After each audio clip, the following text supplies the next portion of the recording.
Good morning. My name's Brian Francis. I'm a community manager with GDC and a contributing editor at gamasutra.com.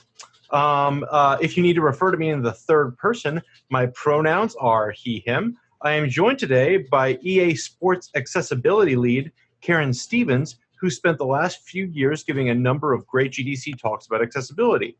Karen, would you please introduce yourself? Hi, I'm Karen Stevens. It's kind of awkward because you just introduced me, but I am the EA Sports Accessibility Lead. I've been doing this for several years. I've been at EA for 7.5 years. I was at Microsoft for 8 years before that. Did some accessibility there as well. And before that, I was actually in the medical industry. My pronouns are she, her, but I'm not super picky on pronouns. So as long as I know you're referring to me, it does not really strongly matter to me. So yeah, rolling right in. Just waiting for that. We can keep it going. Karen, how are you doing? How's your GDC been? Unfortunately, I've been having trouble with captions and sessions, so I haven't actually gone to any sessions yet. I saw part of Cherry's session because it was recorded after the fact, but I haven't had a chance to see anything else. So I'm really hoping I'm able to participate more fully in the future. I am deaf, so I am purely lip reading you, and we'll probably have to use typed in questions too. Of course, yeah. Okay, looks like everyone can hear us, so we're going to go ahead and get started. Though that's interesting because we just talked about accessibility, and now the folks who can hear us will be okay, but everyone else will be having some issues. But we're going to get started with some extra buffer time to get questions in. Okay. I'm going to get started with a little monologue. We're here to ask questions for Karen, so please go ahead and start typing those in chat. Please use the questions feature in SwapCard, because what you do if you do that is that then everyone can upvote the questions, and then from there, we need everyone to pick the questions they'd like to see answered by upvoting them. I'll be pulling from that section and occasionally glancing into chat to make sure we didn't miss anything. If you need some inspiration, I'd like to point out that a big thing at GDC Summer has been the topic of accessibility in video games. Karen just mentioned Cherry's session from earlier in the week. The GDC Live podcast had Greg from Able Gamers on. We've seen developers like Naughty Dogs build incredible tools to help players with different disabilities play their game. And the work Karen has been here at multiple GDCs, just kicking butt, showing off what can be done. And it's been mind-blowing to see how the EA Sports titles have done all this work to be more and more accessible to players. Accessibility can take different forms, though. Earlier this month, Obsidian Entertainment built a feature to help players with arachnophobia play their game Grounded. If you have any questions about building these features for Karen, we can get started on answering those because I see them coming in chat. I'm going to go ahead and I'm sharing the first question we have with Karen. This comes from Jade Summers. What guidelines do you test against? Microsoft XAGS, accessibility guidelines, etc. So we use a combination of guides that come in from all first-party publishers because they pretty much all have something, and they're all different. So, which means that if you combine those all together, you have a relatively good cross-section. We also have our own. So if you look and see our font guidelines I've had in some of my different presentations, those are actually in EA as well. And then we use those for certain critical path type things to try to push things forward. Now, you may notice a lot of things still aren't there. A lot of policies we have is every year must be better than the last, and you should never move backwards. And if you keep doing that, eventually you will reach those guidelines. But we do have our own guidelines that are internal. Certification does manage them. And the accessibility team, because we do actually have a team, goes in and works with those people, and we try to come up with guidelines that we all follow. So that's roughly what they come against. Right on. I just dropped our next question for Karen, so I'm going to read it for the audience, which is Jason Doss would like to know, at EA Sports, have the dev teams on NHL, NFL, and FIFA shared their accessibility suite of features? I assume they mean with each other. Yes.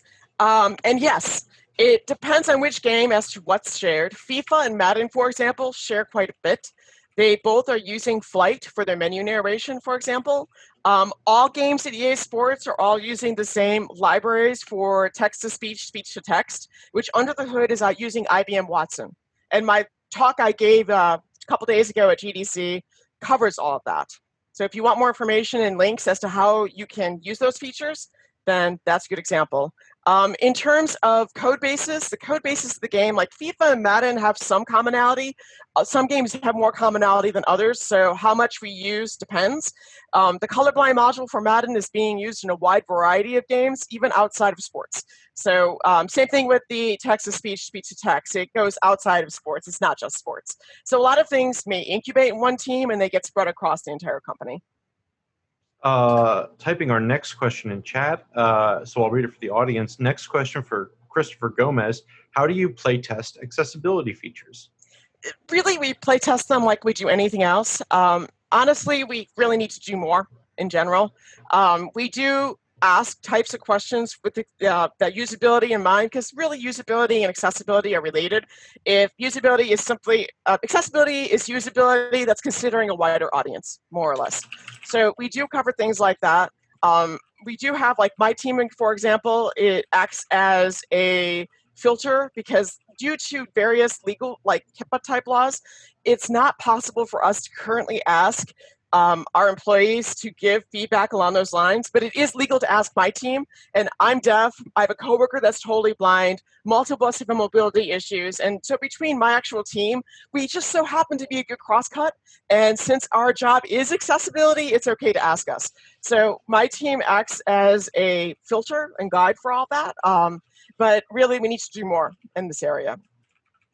Karen, I'm going to ask a follow-up question. I'm typing it in chat for you. Let's see. I'm sorry for the brief silence. I just need to type this myself, and I can't copy and paste it.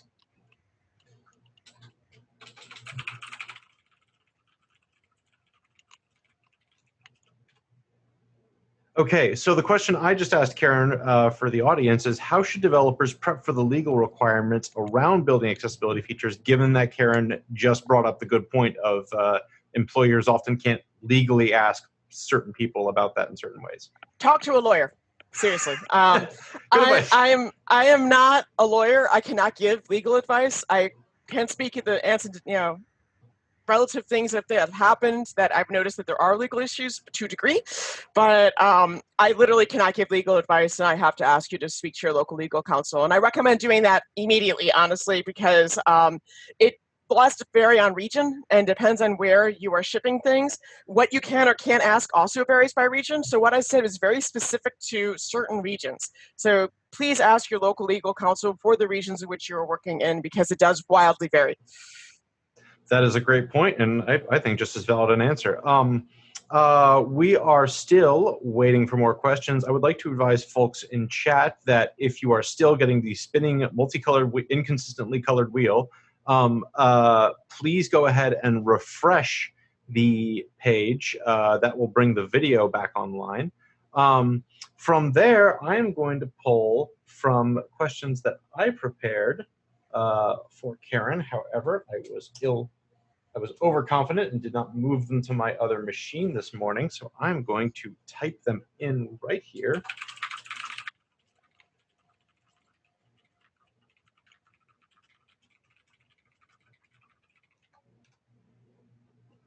Okay, and for the audience, what I just asked Karen is, what does your process for designing in-game communication look like at the start of development? Okay, so I will say we should ask more generalized questions, and as opposed to these questions. I will answer this, however. So forget about in-game communication. What does process for designing accessibility look like? It really needs to start from the requirements level and go all the way through. You should be looking at this when you're first designing your game, even before you've actually made any menus and things. And that's in general good for all features. It doesn't really matter what the feature is. The later you do accessibility, the more expensive it will be, because you'll be finding out that, oh, wait, you don't meet font requirements. Oh, look, you didn't think about menu narration. Like, it's really, really important to try to think about this as early as possible and design this in as early as possible, because then you're not going back and having to fix things, and that's more expensive than doing it in the first place. The question that I prepared was that lots of games have been implementing ping systems to allow for nonverbal communication. Are there ways that these oh, okay, never mind. That question has been nixed. So to go over that, just in general, when you're working on a ping system, please make sure you're considering all your audiences, including blind gamers, because they're often missed, and they are just as important as everybody else. Also make sure you're considering your deaf gamers, so you're not making a ping system that's audio-based, because that's a problem. So largely, just try to consider a full audience when working on any system. Right on. We're going to pull Ryan Lippert's question.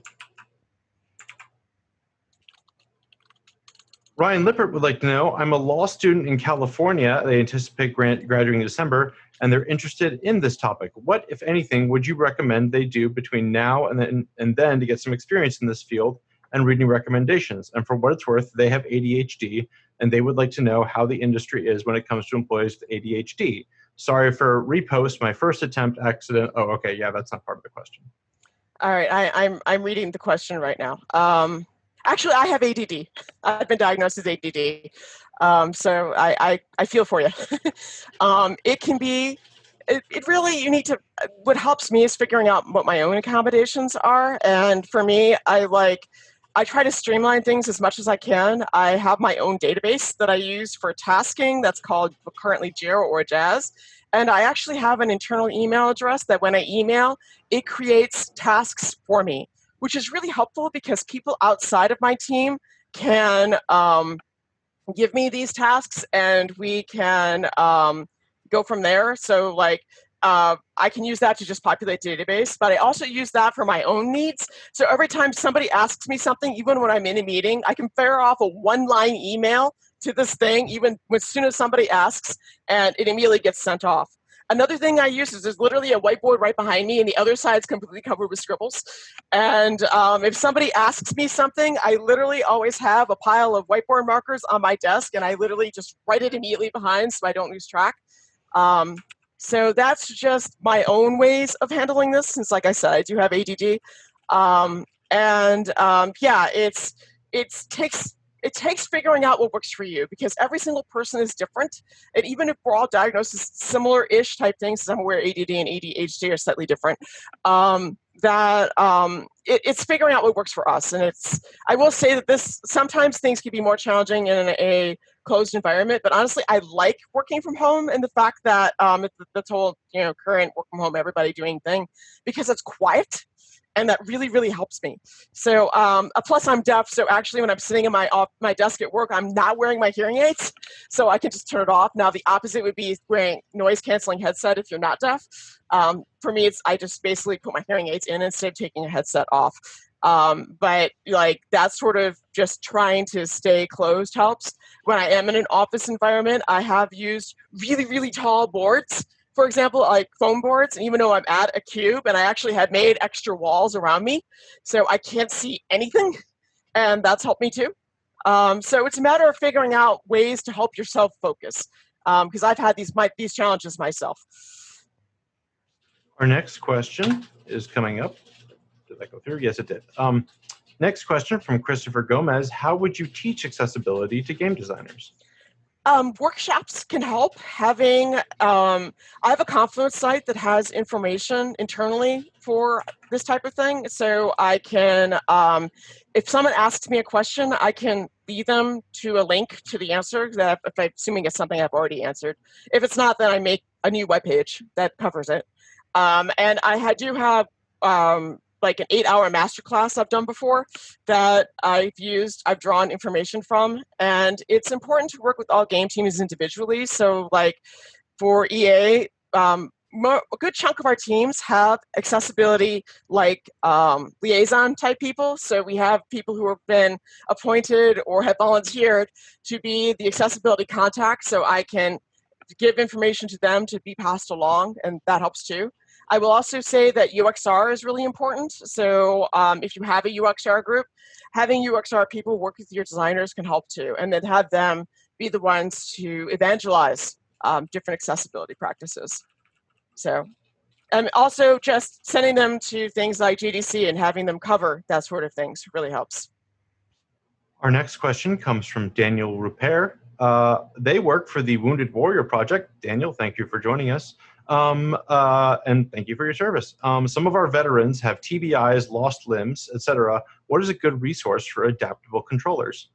Xbox's accessibility controller would be my first recommendation. It works on most platforms at this point, and it allows attaching many, many different types of devices to it, which gives you a wide variety of options. Also on the Xbox, there is a concept of Copilot, so you can have multiple input devices working at the same time. This can help you if you want to use a regular controller and also have like your feet use some buttons. You can set it up so you can use the accessibility controller for some inputs and then the regular controller for others. That works well too. So those are all options I highly recommend. And there is, if you go to Microsoft's website, there is a large amount of information available for all the different types of inputs that you can use with an accessibility controller. Oh, sweet. I just want to thank chat real quick for bringing in more and more questions. They're coming in really quickly, and they're upvoting really quickly. Thank you. From Jason Doss, with EA doing accessibility features built into games, do you also test accessibility features in regards to hardware? Specifically, do you test your game features for, say, Xbox Adaptive Controller or any third-party accessibility hardware? Thank you. We do to some degree, not as much as standard controllers. I will say that a lot of our playtesting labs now are actually gaining Xbox accessibility controllers and with a wide variety of adaptions. So people are actually using those in our playtesting sessions and things. And we also are, I have several controllers that, especially pre-COVID, people would be continuously borrowing from different teams so they can use those with all the different attachments. Like I have a gooseneck attachment, I have one-handed controller pieces, I have joysticks, I have all sorts of things, buttons and switches and toggles. So they are being tested. They are not being as regularly tested as standard controllers, and I can see that being an improvement for the future. I am sending our next question along. From Olivia Tandowski, how do you address accessibility for mental health concerns? So this would be more of a general thing than game specific at this point in time. One thing I have had come up because I've had, I do spend a lot of time speaking to people with various types of issues and getting information from firsthand experience. And I will say that I've noticed quite a few people with PTSD for various reasons have mentioned, especially veterans with PTSD, have mentioned things like it's important to have audio tracks that will be specifically for things that could be contentious. For example, a gunfire could be an issue. A medic, someone shouting out for a medic or yelling I'm bleeding out can be an issue. Now, the actual concept of gun warfare may not be the problem in itself. It could just be very specific things like that. So let's go back to like things like Gears of War. They had an option for flower blood. That was pretty awesome. That was a great way of handling it. Or, option of no blood, no gore. No gore is a great option too. So things like that makes a lot of sense. And I highly recommend that. If you can think about the different types of audiences and things people may be afraid of. I know a game recently came out with arachnophobia mode. I can't remember the name of the game off the top of my head. Grounded from Obsidian. Thank you. Things like that really help. Now, it could also be that maybe it's stressful and that causes issues like for various things. It's super timing. So lack of hairline timing could be a good thing. And different difficulty levels can help too. There's a lot of ways to address different types of mental health issues in games. Well, before the next question goes up, I will just say, wow, I never thought that some of the specific triggers might not be, the gunfire or the violence itself, but specific realistic cues like someone shouting medic. From Dom Harris, I'm making a fast-paced top-down shooter and would love to make it as accessible as possible.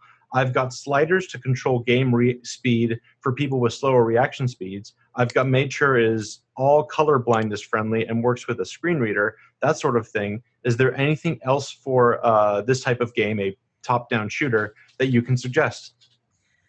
Wow, that's a difficult question because it sounds like you covered a lot already. Those are really good starts.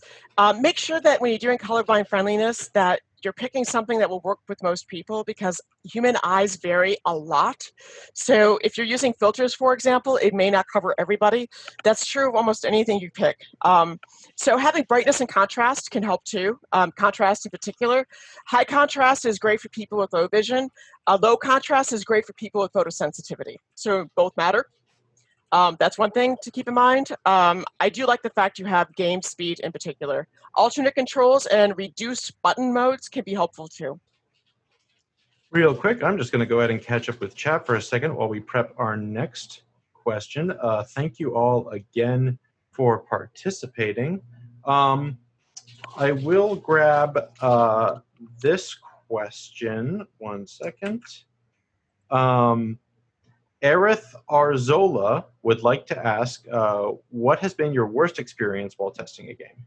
I'm just going to answer this as worst experience playing a game. Something without captions.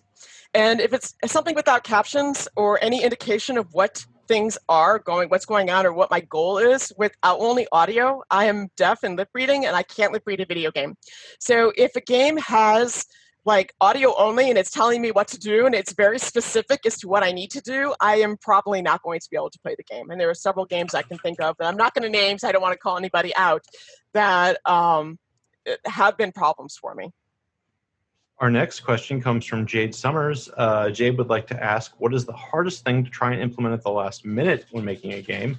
That is really hard to answer because games vary so very much.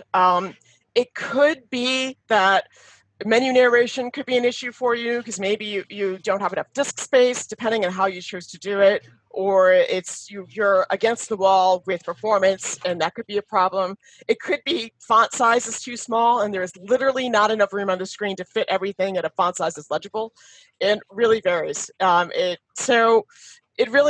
depends on your situation. It's just important to try to consider it at the beginning because pretty much anything can be expensive if added in too late. While we're waiting, I will also say that custom controls can be difficult to cover at the last minute as well. So please also keep that in mind.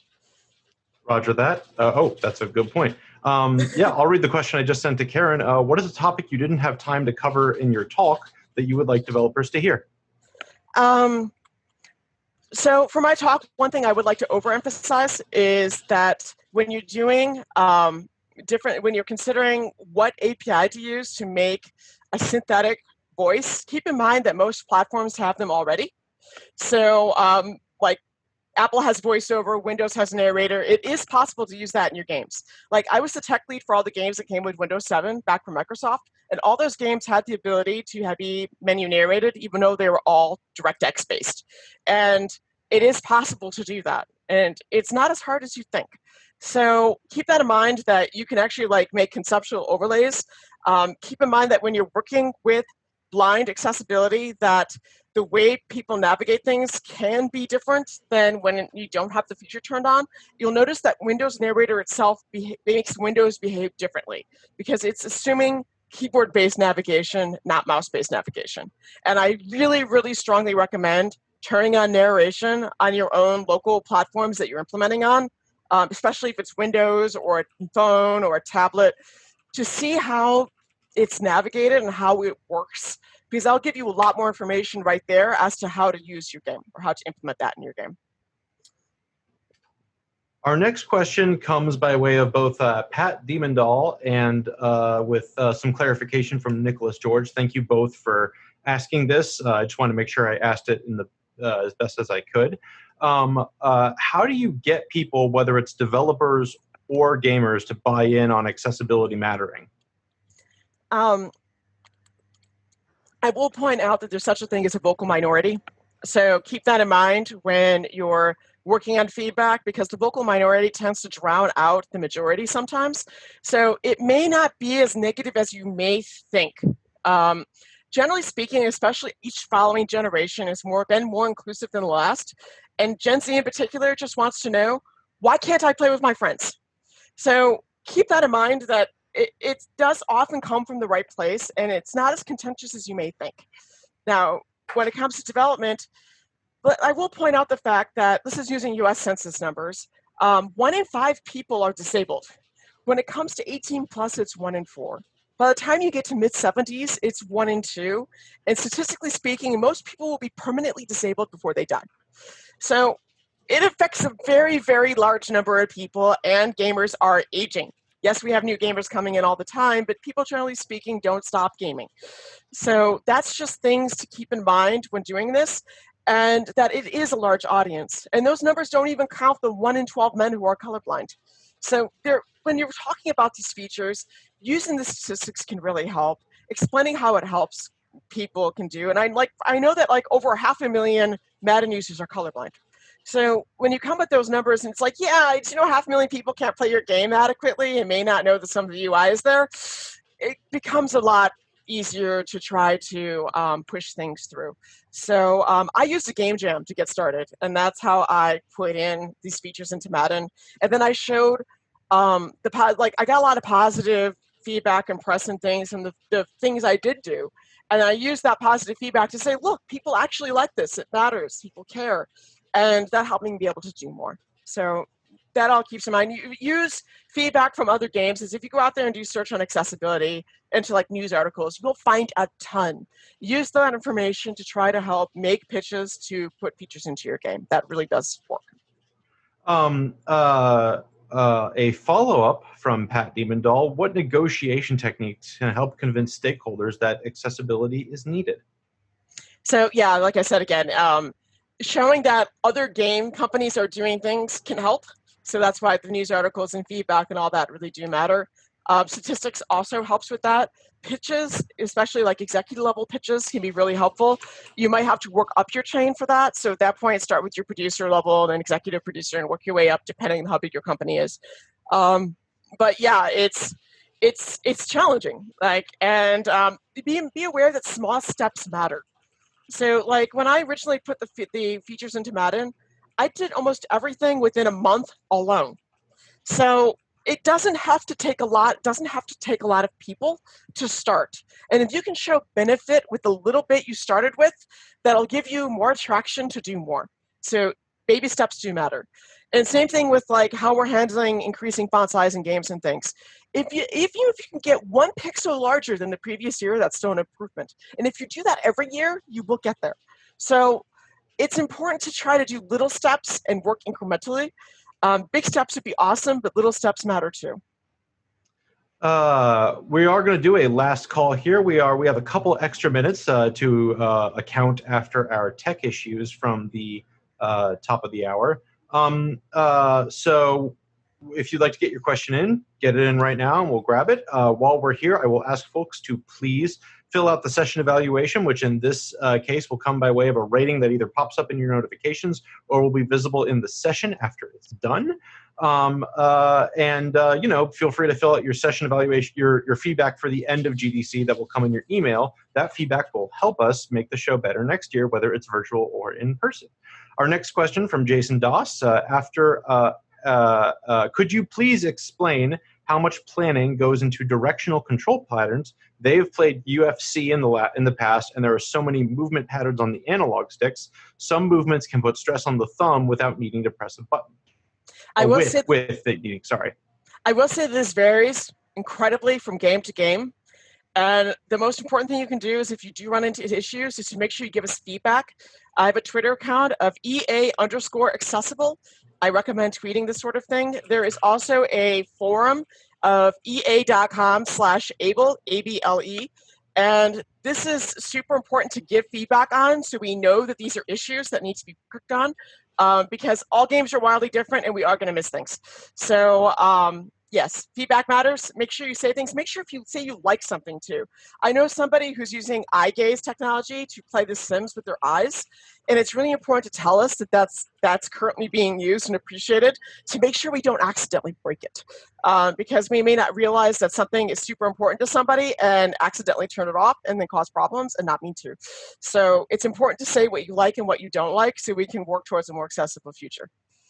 Real quick, I need to own up to a mistake from a couple of seconds ago. Pat, who asked a couple of great questions, their last name is Dima Andal, not the way I phrased it before. Our final question will come from Chris Miglio. Don't most text-to-speech solutions need to be connected to the internet? What if you want the text-to-speech voice to be on the device without having to be connected to the internet? So for both Madden and FIFA, you do not need to be connected to the internet for text-to-speech to work. For menu narration in particular. You still need to be connected to the internet to do multiplayer because it's multiplayer. You have to be connected to the internet to play multiplayer. But for just menu narration, we're using a tool called Flight. I have a link to it in my GDC presentation that was presented on Tuesday. So I recommend going there and looking at the last slides and getting that link. And basically, it does menu narration on the fly. So we just pass in text and it gives audio, and that works relatively well. NHL actually has pre-recorded menu narration, so we use voice actors to do the recordings. And so that is also on disk. Menu narration in general, I think most of our games support it without the internet. Roger that. This is it. Thank you all so much for asking your questions. They've been wonderful. Thank you for folks who are participating from different parts of the game and game development community. We appreciate you joining us today. Karen, if they have more questions for you, where can they ask them? I recommend Twitter is probably the best place. So EA_accessible. I am happy to answer any questions you have. Roger that. Thank you all so much for joining us today, and I hope you have a wonderful final day of GDC Summer. Have a good day, everyone. Thanks. Bye.